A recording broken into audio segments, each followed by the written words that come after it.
दोस्तों नमस्कार।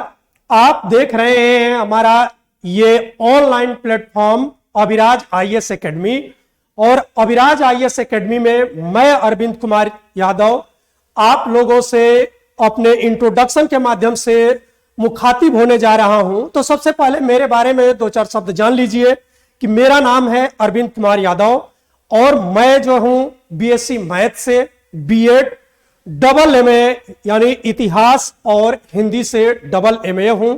मैं 4 बार नेट क्वालिफाई हूं, जेआरएफ हूं। इसके अतिरिक्त मैं सिविल सेवा में कई सारे एग्जाम को क्वालिफाई किया। अधिकांश स्टेट एग्जाम्स के एग्जाम को क्वालिफाई करने के साथ उसके मेंस इंटरव्यू तक पहुंचा और कई सारे संस्थानों में पढ़ाने के बाद मैं आज जो है अभिराज आईएएस एकेडमी के प्लेटफॉर्म पे भी पढ़ा रहा हूं। तो आशा है कि आप लोग जो है हमसे जुड़ेंगे और जुड़ करके हमारे इस लेक्चर का लाभ उठाएंगे। तो सबसे पहले चलिए कि हम लोग जो है समझे कि आईएएस एग्जाम के लिए जरूरी क्या चीजें हैं और आईएएस एग्जाम जब हम देते हैं तो इसके लिए हमारे पास क्या क्या चीजें होने चाहिए। इन तमाम चीजों को हमें कैसे सोचना है, समझना है।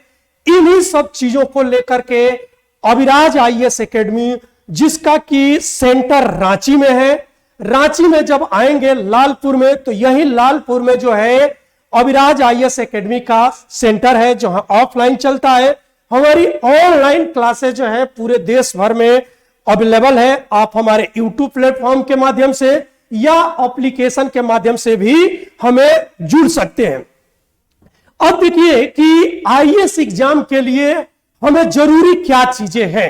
इन सब चीजों को पहले यदि हम नहीं समझेंगे तो हम तैयारी को बेहतर तरीके से नहीं कर पाएंगे। इसलिए सबसे पहली जरूरत है कि हमारे लिए क्या चीजें जरूरी की है और क्या चीजें जरूरत की नहीं है, हम पहले उसको समझें। तो चलिए हम उसी मुद्दे पर अभी बात करेंगे आप लोगों से कि हमें क्या करना है और क्या नहीं करना है। यदि हम ये समझ गए कि हमें क्या करना है और क्या नहीं करना है तो समझिए कि हमारे आधे रास्ते वही तय हो जाते हैं। होता क्या है कि जो भी हमारे नए स्टूडेंट होते हैं तैयारी करने के लिए, आईएएस हो, पीसीएस हो, इन एग्जाम की तैयारी करने के लिए वो चले आते हैं, किसी भी कोचिंग इंस्टीट्यूट में जाकर के एडमिशन ले लेते हैं। लेकिन उनका जो कॉन्सेप्ट है इस एग्जाम के प्रति वो क्लियर नहीं होता है। यानी वो जो है क्या होते हैं कि डायलेमा की स्थिति में होते हैं और इस डायलेमा की स्थिति में होने के कारण जो व्यक्ति होता है वो ये नहीं समझ पाता है कि हमें किस तरह का मेंटरशिप चाहिए, हमें किस तरह का नोट्स चाहिए, हमें किस तरह का इन्वायरमेंट चाहिए।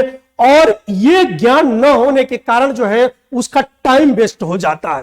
यदि व्यक्ति को सही इन्वायरमेंट दे दिया जाए, सही स्टडी मटेरियल उसको उपलब्ध करा दिया जाए और सही मेंटरशिप उसको मिल जाए तो वह जो है अपनी तैयारी जो है 1 से 2 साल यानी 2 साल में कंप्लीट कर लेता है। और वही बच्चे जो हैं 21-22 ईयर्स में सेलेक्ट होकर के चले जाते हैं। हमें लगता है कि इतनी कम उम्र में यह लड़का कैसे सेलेक्ट होकर के चला गया। इसी के साथ हम देखते हैं कि कुछ लोग जो है लंबे समय से तैयारी करते रहते हैं, सिलेक्शन नहीं हो पाता। ऐसे लोगों को देख करके जो नए बच्चे होते हैं निराश भी हो जाते हैं, हताश भी हो जाते हैं। तो इन्हीं मुद्दों को हमें गहराई से समझने की, सोचने की और इसे एनालिसिस करने की जरूरत है कि हमें इस तैयारी के पीरियड में क्या करना है। तो देखिए मैं एक एक करके आप लोगों के सामने उन सारे पॉइंट्स को रखने जा रहा हूं जिसको तैयारी के पीरियड में आपके लिए जरूरी है, क्या करना है, क्या नहीं करना है। सबसे पहली जरूरत है कि देखिए जब भी हम किसी भी चीज की तैयारी करते हैं तो उसमें 3 लोगों का इन्वॉल्वमेंट होता है। एक होता है टीचर्स, दूसरा होता है स्टूडेंट और तीसरा होता है उसका सिलेबस। ठीक है ना। जब तक ये 3 लोग नहीं होते हैं किसी भी चीज की तैयारी या किसी चीज की शुरुआत नहीं होती है। तो सबसे पहला काम है कि आपने एक अच्छे इंस्टीट्यूशन टीचर्स का चुनाव कर लिया। दूसरी बात है कि आप एक स्टूडेंट हैं जिस तैयारी के लिए आप चल पड़े हैं, यानी आपने ये ठान लिया है कि हमको आईएएस बनना है, हमें तैयारी करनी है, तो आपके लिए उसका सिलेबस क्या है, जिस एग्जाम के लिए जा रहे हैं उस एग्जाम की रिक्वायरमेंट क्या है। तो सबसे पहला काम है कि हम देखेंगे कि एग्जाम का सिलेबस क्या है, ठीक। और इस प्रकार से उस सिलेबस के बारे में जो है हमें जानकारी प्राप्त करनी है कि हमारा सिलेबस क्या है, ठीक। जब आप सिलेबस को अच्छे से पहले करना क्या है कि आपको सिलेबस को अच्छे से रीड करना है। हर टॉपिक्स के लिए, चाहे आपके फर्स्ट पेपर हो, सेकंड पेपर हो, थर्ड फोर्थ पेपर हो या ऑप्शनल सब्जेक्ट हो, उसके लिए हमारे सब्जेक्ट में क्या क्या चीजें दिया गया है, सिलेबस के हमारे पॉइंट कौन कौन से हैं, उन सारे पॉइंट्स को आपको अच्छे से समझना है। उनको बड़े बड़े अक्षरों में अलग अलग करके उनको क्या करना है कि एक नोट्स बनाना है। और ये नोट्स ऐसा हो कि आपको यदि ज्योग्राफी पढ़ना है, ज्योग्राफी में हमारे कौन कौन से टॉपिक्स आते हैं, हिस्ट्री पढ़ना है, हिस्ट्री में कौन कौन से टॉपिक्स आते हैं, इस टॉपिक से कौन से क्वेश्चन बन गए हैं या बनने की संभावना है, ये चीजें जो है आपको सिलेबस के अकॉर्डिंग ही मिलेगी। तो यानी सबसे पहला काम है कि आप सिलेबस को अच्छे से 2 4 5 बार क्या करें, रीड करें। दूसरी चीज है कि मेक योर नोट्स। अब जब सिलेबस आपने अच्छे से पढ़ लिया, जब आप क्लास कर रहे हैं, आपको कोई स्टडी मटेरियल्स मिल रहा है, किसी टीचर्स या किसी इंस्टीट्यूट में जा रहे हैं, आपका अपना नोट्स कैसे बनाना है इस पे वर्क करना है। क्योंकि देखिए हर बच्चा जो है इंस्टीट्यूट में जाता है, कोचिंगों में जाता है, नोट्स बनाता है, लेकिन जब तक आपका नोट्स बेहतर नहीं होगा आप बेहतर तरीके से उसको रिवाइज नहीं कर सकते।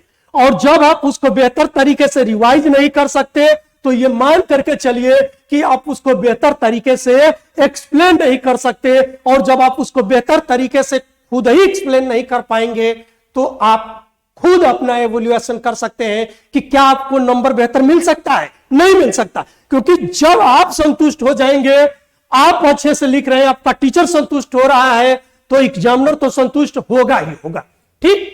और तीसरा पॉइंट आता है आपकी इरेज निगेटिविटी, ठीक है ना। अब देखिए आपको अपने लाइफ से, अपने आसपास से क्या करना है कि निगेटिविटी को हटाना है, ठीक। यानी आपके आसपास, आपके एनवायरनमेंट में बहुत सारे लोग ऐसे मिल जाएंगे जो कहेंगे कि इतनी बड़ी तैयारी है, आपसे नहीं होगा, आपने यहां से स्कूलिंग किया, या आपके मार्क्स जो है इतने परसेंट है, इतने कम मार्क्स हैं। देखिए थर्ड डिवीजन वाले भी आईएएस में क्या हो जाते हैं, टॉप कर जाते हैं। अब उदाहरण मैं आपको दूं टीना डाबी का। टीना डाबी ने क्या, प्रीलिम्स में टीना डाबी के नंबर उतने ही थे जितने क्वालिफाई होने के लिए जरूरी थे। यानी क्वालिफाई होने से एक भी नंबर ज्यादा टीना डाबी का प्रीलिम्स में नहीं था, लेकिन टीना डाबी क्या की फाइनल सिलेक्शन में उन्होंने टॉप किया, ठीक। तो ये कुछ भी ये आपके ऊपर लागू नहीं होता कि आपने थर्ड डिवीजन से पास किया या सेकंड डिवीजन से पास किया ग्रेजुएशन, या फर्स्ट क्लास से या डिक्टेंशन से पास किए हैं। ये कोई भी यहां पे क्राइटेरिया नहीं है, क्योंकि आप सिंपल ग्रेजुएट हैं तो आप यूपीएससी के फॉर्म भरने के लिए एलिजिबल हैं। इस बात को आपको क्या करना है, ध्यान में रख लेना है। तो ये तो डर आपका पहले निकल जाना चाहिए। दूसरी चीज ये है कि आपको बहुत सारे, जब तैयारी करने के लिए जाएंगे तो आपके बहुत सारे दोस्त, मित्र, रिश्तेदार ऐसे लोग मिलेंगे कि आपको बहुत सारे भय दिखाएंगे, इसमें इतना लंबा समय लग जाता है, इतने पैसे लगेंगे। ये सारी चीजें जो है आपके तैयारी के लिए निगेटिव थॉट है। ऐसे निगेटिव पर्सन को, ऐसे निगेटिव थॉट देने वाले को सबसे पहले अपने लाइफ से इरेज कर देना है। ये चीज ध्यान रखना है। फोर्थ पॉइंट है कि सेलेक्ट बेस्ट मेंटरशिप। अब क्या करना है कि बेस्ट मेंटरशिप इसलिए सेलेक्ट करना है, जब भी आप कहीं जाते हैं यदि आपका बेस्ट मेंटर मिल गया आपके, चाहे वो इंस्टीट्यूशन के माध्यम से मिल गया, चाहे वो किसी भी माध्यम से, यदि आपका बेस्ट मेंटर मिलता है तो ये समझ लीजिए कि आपका तैयारी का जो 80% है वही सॉल्व हो जाता है। अब इससे फायदा क्या होगा यदि बेस्ट मेंटरशिप मिल जाएगा? देखिए, जब आप नए होते हैं आपको बुक्स के बारे में नॉलेज नहीं होता, कौन सी बुक्स पढ़ना है, कौन सी बुक्स नहीं पढ़ना है, कौन सा मैटर हमारे लिए अच्छा है, कौन सा मैटर हमारे लिए अच्छा नहीं है, आप इसमें उलझे रहते हैं और बहुत सारा टाइम जो है आपका एक्सपेंड हो जाता है इन्हीं सब चीजों में। तो यदि आपके पास एक बेस्ट मेंटर है तो इन सारी चीजों को आपको हटा करके और जो एक्चुअल चीज है, जो आपके काम की चीज है, वो आपके सामने वो रख देता है। इसलिए जरूरी है कि आप एक सेलेक्ट करिए बेस्ट मेंटरशिप को। ठीक, फोर्थ पॉइंट है प्रैक्टिस आंसर राइटिंग। ठीक है ना। अब देखिए, जब प्रीलिम्स एग्जाम क्वालिफाई करते हैं, सपोज दैट, देखिए प्रीलिम्स एग्जाम में यूपीएससी का जब एग्जाम होता है, प्रीलिम्स एग्जाम में 12 से 14 लाख के आसपास लड़के जो है बैठते हैं हर साल। अब क्या होता है कि इसमें से हमेशा 10 से 12 हजार, 8 से 10, 12 से 15 इन्हीं के बीच में लड़के जो है मेंस के लिए क्वालिफाई करते हैं। तो आप एक चीज समझ लीजिए कि जो प्रीलिम्स एग्जाम है वो भीड़ को हटाने का, रिजेक्ट करने का एग्जाम है। यानी वो भीड़ को यूपीएससी जो है हटाती है और उसमें से उसे क्रीम जो लड़के मिलते हैं 10 से 12 हजार, उनको क्या करती है, छांट लेती है। अब जब ये 10 से 15 हजार के आसपास लड़के जो छांटती है, अब वहां से यूपीएससी जो है सिलेक्शन की प्रक्रिया शुरू कर देती है। ठीक है, अभी तक ने यूपीएससी क्या किया, भीड़ को हटाया। अब इन भीड़ से जो लड़के निकले, अब इनको सेलेक्ट करने के लिए वो प्रक्रिया शुरू कर देती है। तो देखिए, सिलेक्शन में अब जब मेंस राइटिंग आप करते हैं तो वहां आप सशरीर उपलब्ध नहीं होते, चाहे आप लंगड़े हो, लूले हो, अंधे हो, कुछ भी हो, गोरे हो, काले हो, यूपीएससी को इससे कोई लेना देना नहीं है। उससे वही मतलब है जो आप अपने बुकलेट में उसको लिख करके भेज दिए। ठीक, आपने अच्छा से राइटिंग करके, अच्छे से मैटर को प्रेजेंट करके और लिख करके भेज दिया, आपसे यूपीएससी की कोई दुश्मनी नहीं है, आपको मार्क्स मिलेगा ही मिलेगा। ठीक, तो क्या करना है कि सबसे पहला काम की प्रैक्टिस आंसर राइटिंग। अब एक अच्छा आंसर आप तभी लिख सकते हैं जब उस आंसर की बार बार प्रैक्टिस किए हो, अपने मेंटरशिप के अधीन रह करके आपने उसको क्या किया है, प्रैक्टिस किया है, हर एक पॉइंट को एवोल्यूएट किया है, तभी आप जो है एक अच्छा आंसर लिख सकते हैं। इस बात का आप हमेशा ध्यान रखिए। आंसर लिखते समय इन बातों का ध्यान रखिए कि हमने क्या गलतियां किया। आपके टीचर्स जो सुझाव देते हैं उन सुझावों पे अमल करिए और अपने नोट्स को बेहतर तरीके से बनाइए, तभी आप एक बेहतर आंसर लिख सकते हैं। ये चीजें आपको करना है। फिर अगली पॉइंट्स क्या है, तो देखिए हमारा अगला पॉइंट्स क्या है, स्मार्ट स्टडी। स्मार्ट स्टडी क्या होती है, इस चीज को समझने की जरूरत है। देखिए, स्मार्ट स्टडी का मतलब यह है कि यूपीएससी जो है जो चीज पढ़ेंगे सब यूपीएससी के काम की चीज है। मार्केट में तमाम तरह के नोट्स मिल जाएंगे, कई सारी एक एक टॉपिक्स पे बुक मिल जाएंगी, कई सारे मैटर्स जो है हर टॉपिक्स पे उपलब्ध हैं। लेकिन हमारे पास एक लिमिटेड समय, और उस लिमिटेड समय में यदि सारी स्टडी मटेरियल को हम पढ़ते रह गए तो हमारा वो टाइम पीरियड जो है वही 2 से 4, 4 से 6 चलता चले जाएगा। यानी साल दर साल हम पढ़ते चले जाएंगे। क्यों? क्योंकि जो यूपीएससी की डिमांड है हम उससे भटक गए हैं। हम जो है उस रास्ते से भटक करके जो चीज मिल रहा है हम उसी को पढ़ते चले जा रहे हैं। ये नहीं करना है। इसी को कहते हैं स्मार्ट स्टडी। यानी हमें उस चीज को करना है जिसको यूपीएससी डिमांड करता है। क्लियर? यानी स्मार्ट स्टडी। अब कह रहा है कि मेंटेन एंड क्लीन एनवायरमेंट। अब क्या करना है कि अपने आसपास जो है कैसा एनवायरमेंट रखना है, क्लीन एनवायरमेंट रखना है आपको। ठीक है ना? यदि आपके पास क्या रहेगा, नीट एंड क्लीन इन्वायरमेंट रहेगा। यानी सपोज दैट आपके पास पॉजिटिव थॉट के लोग रहेंगे, निगेटिव थॉट्स के लोग नहीं रहेंगे, आपके दोस्त अच्छे रहेंगे, आपके यदि कोई रिलेटिव है जो आपको डीमोटिवेट करता है उसे आपको कट जाना है। परिवार के लोग भी आपको यदि कोई डीमोटिवेट करता है उसे आपको कटना है। दोस्त जो आपके टाइम को खराब कर रहे हैं, इस तरह के यदि लोग आपके आसपास हैं उनसे आपको कटना है। कब तक, जब तक कि आप सेलेक्ट नहीं हो जाते हैं। क्लियर, तो ये रखना है। अगली पॉइंट्स है आपके पास कि पंक्चुअलिटी एंड डिसिप्लिन। देखिए ये एग्जाम जो है फुली रूप से डिसिप्लिन एग्जाम है और इसमें पंक्चुअलिटी आपके पास होनी चाहिए। यदि किसी भी काम में आप पंक्चुअल नहीं है, आप डिसिप्लिन नहीं है, तो मान करके चलिए कि आप उस काम को बेहतर तरीके से नहीं कर रहे हैं। तो हर चीज में पंक्चुअल होना, डिसिप्लिन होना, ये क्या है कि चाहे वो एग्जाम हो या लाइफ हो, ये उसकी डिमांड होती है। यानी आपको इस एग्जाम के प्रति पंक्चुअल रहना है। यानी आपने टाइम शेड्यूल बना लिया कि हमको 12 घंटे पढ़ना है, तो आपको 12 घंटे पढ़ना है। यह डिसिप्लिन होना चाहिए आपके लाइफ में। ठीक। दूसरी चीज है कि यदि आप पंक्चुअल बन गए कि हमें इस टाइम से क्या करना है कि अपने नोट्स बनाना है, इस टाइम हमको पढ़ना है, इस टाइम में अपने ब्रेकफास्ट करना है, इस टाइम हमें खेलना है, तो इसमें पंक्चुअलिटी होनी चाहिए, लाइफ में डिसिप्लिन होना चाहिए। अगला पॉइंट है हमारा कि बी पॉजिटिव। क्या करना है, बी पॉजिटिव।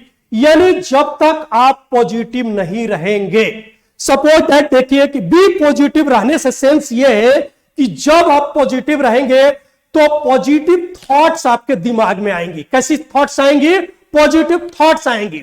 यदि आप निगेटिव हो गए तो तमाम तरह की जो रेज है वो निगेटिव ही आएंगी। सपोज दैट मान लीजिए कि मैं आपको एक उदाहरण दूं कि आपके दिमाग में निगेटिव थॉट आ गया कि ये एग्जाम हमसे नहीं निकलेगा, तो अब आपके पास क्या आ जाएगा, सभी पॉइंट्स निगेटिव आएंगे। मेरा बैकग्राउंड ऐसा नहीं है कि मैं इस एग्जाम की तैयारी कर सकूं, मेरा फैमिली बैकग्राउंड ऐसा नहीं है, मैंने तो बीए में 3rd डिवीजन ही पास किया, मैं रांची दिल्ली नहीं जा सकता, मैं घर पे रह करके कैसे पढ़ पाऊंगा। तो तमाम निगेटिव थॉट्स जो हैं आपके माइंड में आने लगेंगे और अंततः या तो आप इस एग्जाम से हट जाएंगे, या यदि इस एग्जाम में बने हुए हैं तो इस निगेटिविटी को लेकर के आप जो है इस एग्जाम को क्वालिफाई नहीं कर पाएंगे। अब दूसरी चीज कि यदि आपने इसमें पॉजिटिव ला दिया, इसी को दूसरे तरीके से आपने पॉजिटिव ला दिया कि नहीं इस एग्जाम को मैं क्रैक करूंगा। अब जब क्रैक करूंगा तो आपके दिमाग में आ गया कि अच्छा इसके लिए सिलेबस क्या होना चाहिए, इसको हमें कैसे मेंटरशिप होना चाहिए, इसके लिए कौन सा स्टडी मटेरियल होना चाहिए, यहां से हम कर लेंगे, ये सारी चीजें कर लेंगे। सारी पॉजिटिव एनर्जी जो है आपके पास आने लगती है। ठीक है ना, तो यानी हमेशा आपको क्या रखना है, पॉजिटिव, क्योंकि जैसे ही पॉजिटिव आपके माइंड में आएगा सारी निगेटिव बात आप सोचेंगे ही नहीं और पॉजिटिव बने रहेंगे। और जैसे ही आप पॉजिटिव बने रहते हैं इस एग्जाम की आधी यात्रा जो है अपने आप सॉल्व हो जाती है। क्लियर। अब अगला पॉइंट है सेल्फ असेसमेंट। अब देखिए सेल्फ असेसमेंट से हमारा क्या तात्पर्य है, तो सेल्फ असेसमेंट हम जब तक नहीं करेंगे, हमने क्या पढ़ा, हमने जैसे कि आज हमने शेड्यूल टाइम बनाया कि हम 12 घंटे पढ़ेंगे, हमने 12 घंटा पढ़ा, 10 घंटे का स्टडी किया, लेकिन उससे हमने एक्वायर क्या किया, हमने क्या एक्वायर किया। जो हम 12 घंटा पढ़े, क्या हम 12 घंटा केवल टेबल पर भी बिता दिए या उससे हमने कुछ एक्वायर किया। यदि एक्वायर किए तो क्या किए, हमने कोई आंसर लिखा तो उसमें क्या नया चेंजेस लाया, ठीक ये लाया तो इसके पीछे क्या कारण थे जिसको कि मैंने आज अचीव कर लाया। ये सारी चीजें जो है आपको सेल्फ असेसमेंट से ही आएंगी, इसको अपने लाइफ में उतारना है यदि आपको यूपीएससी की तैयारी करना है तो।